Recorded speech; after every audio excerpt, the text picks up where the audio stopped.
Hey, Ghosten here again. How does Hyacine interact with non-HP scalers? Is Ika the GOAT, or should I say POT? And is she worth your pulls if you're not interested in Castorice or maybe reviving Blade?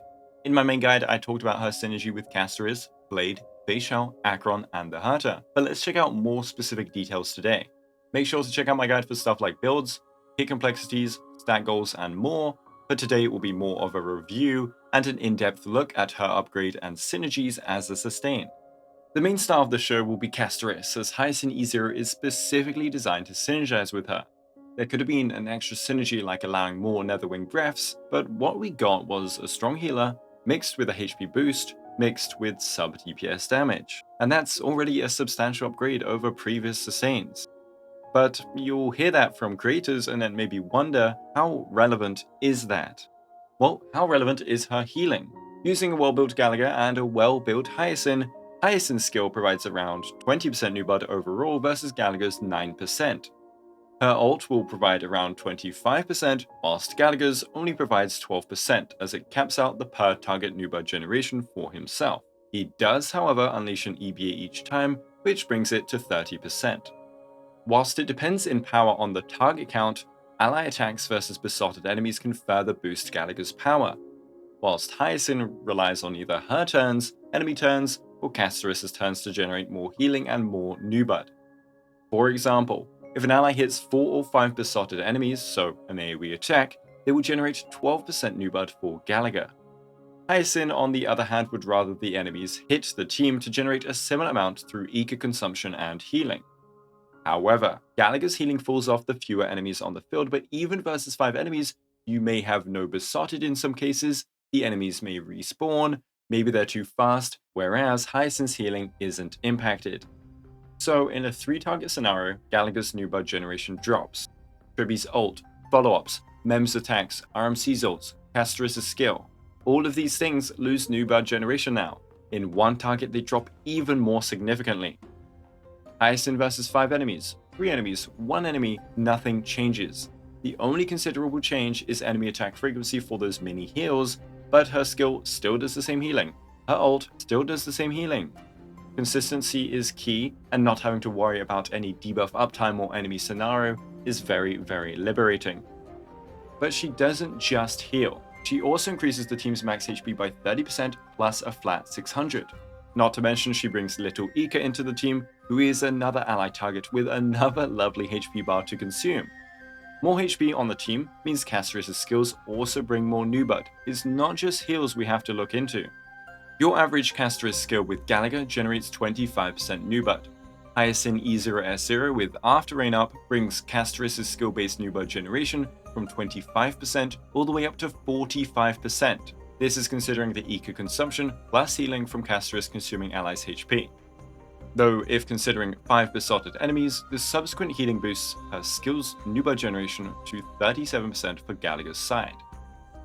And all of this is based on E0S1 stuff. E0S1 not only brings some powerful damage amp for the team, but it also boosts Hyacine's damage, and it also consumes HP every time she acts or ults.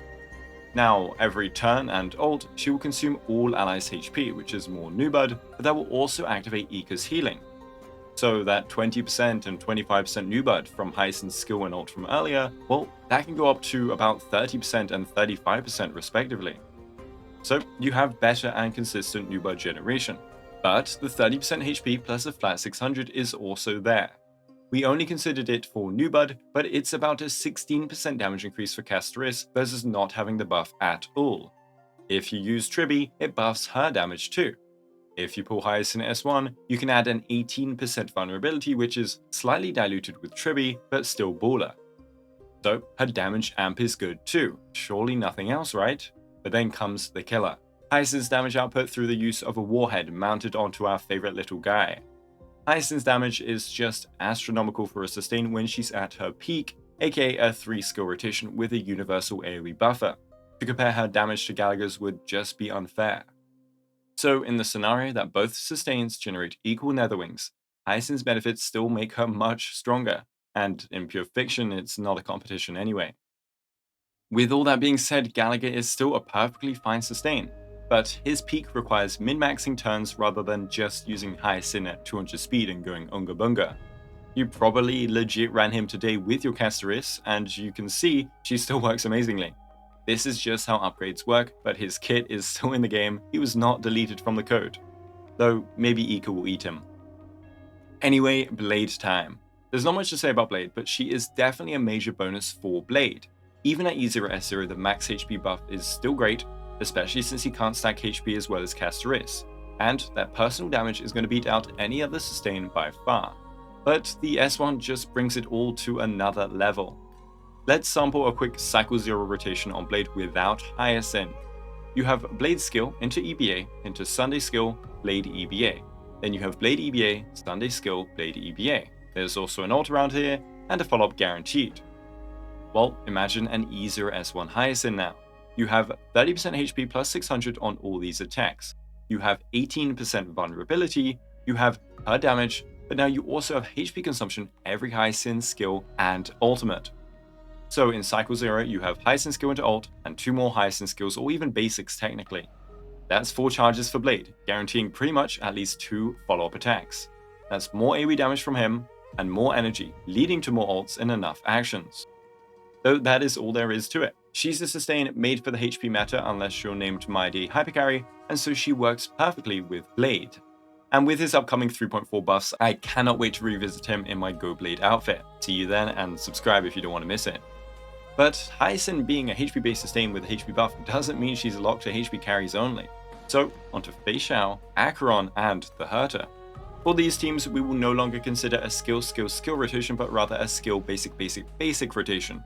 These teams desperately need the skill points, but Hyacine does not have to be SB intensive to function or even pop off. Let's see. Feixiao first. Her current best sustains would be Aventurine or Lingsha. Let's look at Aventurine.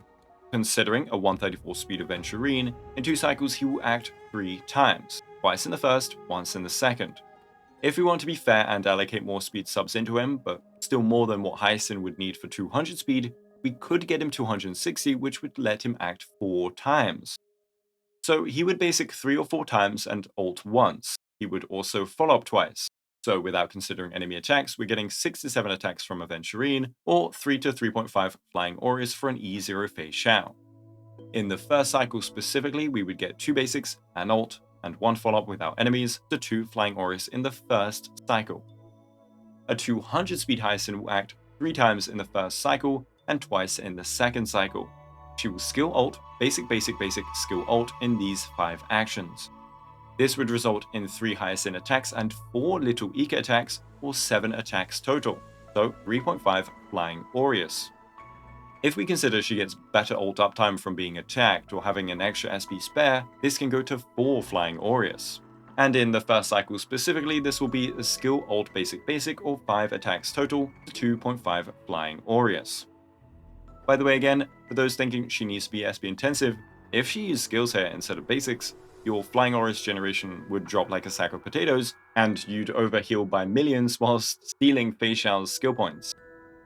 Anyway, Aventurine can tank hits, so even at 134 speed, all he needs are 2 follow-ups generated from enemy attacks to then equal Hyacine's Flying Aureus generation. In fights with fewer enemy attacks, Hyacine will generate more, but in fights like Hublé, then it should go back to Aventurine provided he doesn't need to use skills to replenish his shield. Hyacine's damage will still be superior versus more targets. S1 is a little better in Amp, and the longer the fight, the more actions she will take over Aventurine. If you use Tribbie in your Feixiao team, the synergy between her and Hyacine is also substantial. So if you have Aventurine, you don't need her, in my opinion, for Feixiao, but she's there as an option if you never got him. I don't think there's going to be a general one that is better than the other, I think it will be situational. But what's better to carry on the Aventurine Hyacine conversation than with a look into Acheron? Now, Hyacine needs specifically E0S1, but so does Aventurine unless looking at the trend Lycone. But that only works versus double enemy actions when using Jiao Cho, who is Acheron's best support right now. So, evaluating them again with the same rotation at E0S1 on both of them. The debuff in Hyacine's S1 comes from Ika's Murmured Sprite skill. So instead of looking at attacks overall, we're looking at Ika's attacks, which were 4 in the first 2 cycles. That is 4 debuffs generated for Acheron, with specifically 3 in the very first cycle. Now, Aventurine here is no longer in a follow-up team, so his follow-up generation is far weaker than normal, as he is no longer gaining 3 blind bet per turn from allies. This means we can only really consider an ult, and maybe not even a follow-up, without looking at enemies. This is 1 to 2 debuffs in the first 2 cycles. Again, he can tank hits and follow up more, but without his best team and with damage increasing from enemies, his shield uptime may falter on weaker builds. In a Feixiao team, I'd say either, but I think in Acheron Jiaozhou teams, Hyacine should take the win. Again, some enemy scenarios will allow Aventurine to pop off with follow-ups and thus debuffs. And in the weird situation you don't run Jiaozhou, well, at least Aventurine could run the Trend Lycone. Anyways, E0S1 Aventurine is still superior for debuff generation, as every turn of his now guarantees one, but that's a whole load of pulls. But finally, let's check out the Herta. Attack frequency works for Feixiao, but it also works for our new Emanator, and here we'll compare to Lingxia. Lingxia will perform the following rotation in the first cycle. Skill, Fuyuan, Basic, Ult, Fuyuan. Versus 1 to 3 targets, this would generate 45 energy for the Herta. Versus 5 targets, this would instead generate 69 energy for the Herta. Hyacine in the first cycle will do the following. Skill, Ult, Ika, Basic, Ika, Basic, Ika. Versus 1 to 3 targets, this would generate 45 energy for the Herta, the exact same as Lingxia. Versus 5 targets, we would get 63 energy for the Herta, only 6 energy behind. This is because Hyacine and Lingxia both attack 5 times in the first cycle, but Lingxia has 4 AoE attacks, and Hyacine only has the 3 AoE attacks from Ika. Now, if you proc an emergency Fuyuan, Lingxia will generate another 9 to 15, but either way, it's pretty close. And so the comparison becomes about Lingxia's potential to maybe generate an enhanced skill in an earlier cycle breakpoint versus Hyacine's much better damage and the synergy with Tribbie. Hyacine and Tribbie is a deadly combo and looks to be a new wheelchair duo that can boost a lot of characters. They'll do so much combined damage together that it elevates the team's base damage floor to a decent level, making DPS have to do less than usual to succeed. With Cypher recording teammates' damage, maybe we have a new trio to plop in a bunch of teams, but that's not relevant for the Herta anyway. But anyways, just like previous comparisons outside of Castorice and Blade specifically, Hyacine is there as an option, but not a big must pull or anything. She truly elevates Castorice and makes Blade much better, but with Feixiao, Acheron, and the Herta, I'm just explaining why she works so well with them despite initially seeming like a HP-only gamer. But outside of these characters, she will sustain your team with little Ika, so if you're a new player struggling to stay alive, she will help out greatly.